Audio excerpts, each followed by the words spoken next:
Iya, ini lagi mikir itu. Oh, mohon maaf ini mengganggu. Saya mau sedikit bertanya, mau terkait tugas demonstrasi kontekstual modul 3.1 tentang pertanyaannya, selama ini bagaimana sih Bapak dapat mengidentifikasi kasus-kasus yang merupakan dilema etika atau rujukan moral? Berarti kita harus mengidentifikasi masalah tersebut.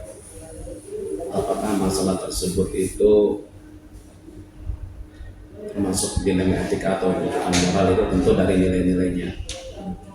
Kalau di situ memuat benar dan benar, itu berarti masuk kategori dilema etika.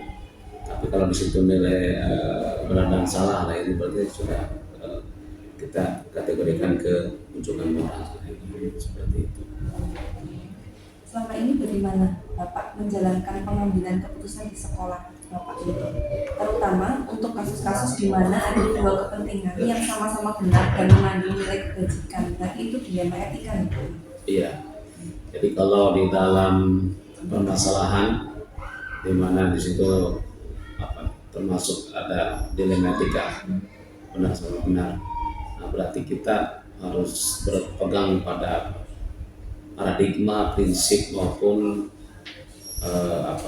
langkah-langkah yang tepat dalam mengambil keputusan. Jadi dari paradigma itu kita harus memikirkan mana yang paling tepat. Kita tahu kan paradigmanya itu ada individu, masyarakat, kemudian jangka pendek, jangka panjang, ada kebenaran, kemudian ada juga kebenaran, keadilan, kayak gitu. Kita harus mempertimbangkan itu. Kemudian kita juga harus mempertimbangkan prinsip apa yang akan kita pakai. Apakah endless thinking, berpikir berbasis hasil akhir, atau prinsip berpikir kepada kepedulian. Dan kita juga harus menentukan langkah-langkahnya setelah tadi berpegang pada paradigma, prinsip yang tepat, kemudian kita menentukan langkah-langkah tersebut. Seperti itu. Berarti langkah-langkah atau prosedur seperti apa yang biasa Bapak lakukan? Ya, ketika di situ memuat dilema etika, berarti kita harus mengidentifikasi dulu nih. Mengidentifikasi, ini ternyata masalahnya ini benar versus benar. Berarti itu kan masuknya dilema etika. Ketika dilema etika itu kita harus mempertimbangkan mana nih yang paling dari segi kemanfaatan yang paling betul-betul dirasakan gitu. Bisa jadi kalau saya ngambil keputusan A, yang diuntungkan misalnya hanya satu orang. Kalau ngambil keputusan B itu lebih banyak, tentu saya mengambil yang ini. Jadi melihat dampaknya juga.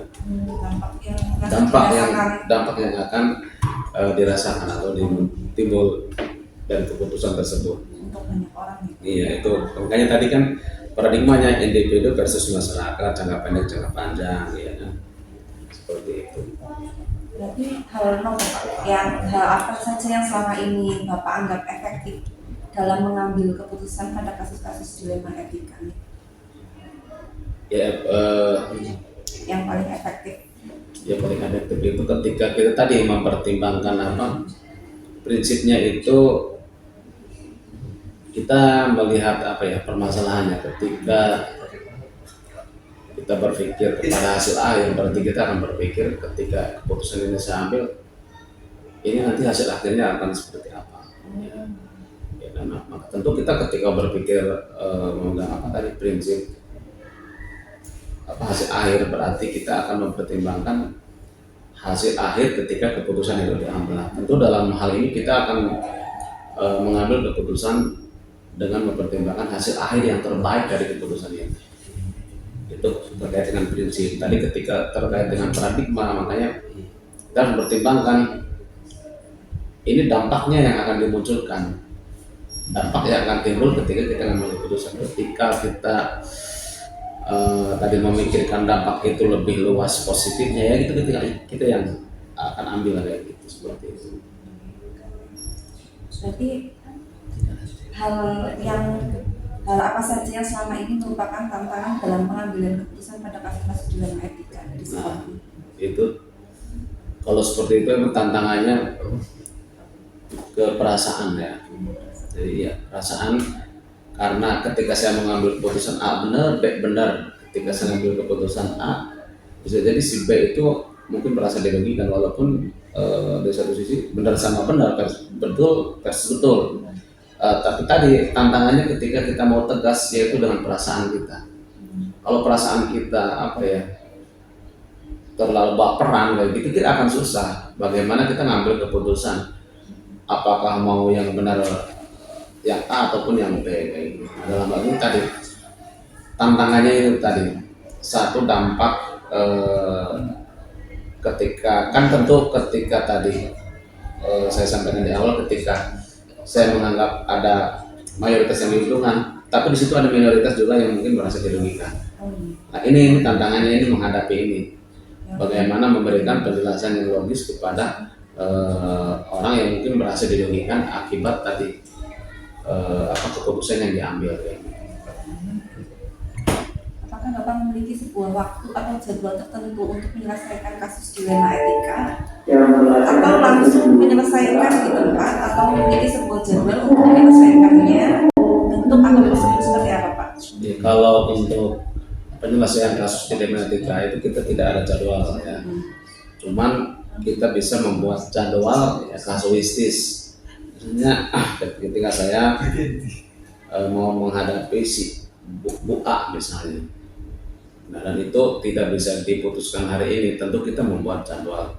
Tapi kalau pada kasus tersebut bisa diputuskan hari itu, nah tadi kita berarti harus melihat permasalahannya. Kalau ringan dan bisa dilaksanakan waktu itu, diputuskan waktu itu, ya waktu itu.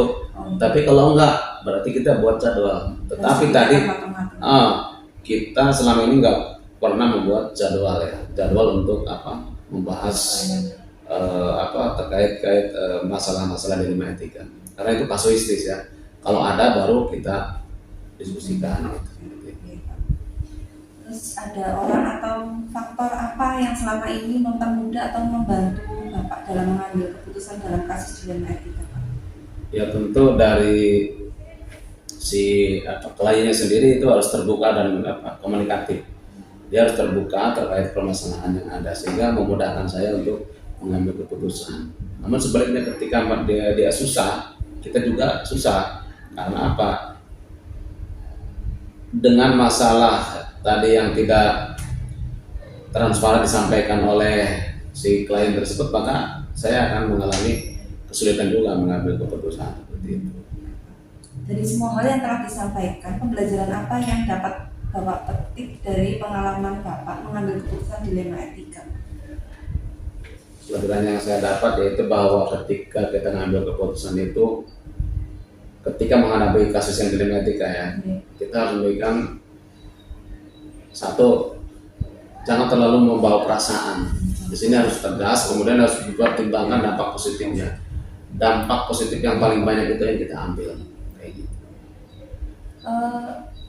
Di sekolah ini sudah pernah mengalami itu Pak, dilema etik atau belum di sini Pak? Contohnya? Ya, contohnya misalnya ketika seseorang ya, ada guru misalnya suami atau istri sakit, ya kan, dia satu sisi ingin membantu suaminya atau istrinya, satu sisi ketika dia mau membantu suaminya atau istrinya, dia harus meninggalkan kelas, ya kan?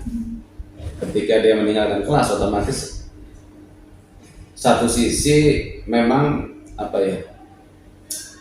dia betul juga untuk membantu suami atau keluarganya yang sakit, tapi kan satu sisi di sini juga dia harus tidak mengabaikan peserta didik, karena peserta didik tetap harus dikasih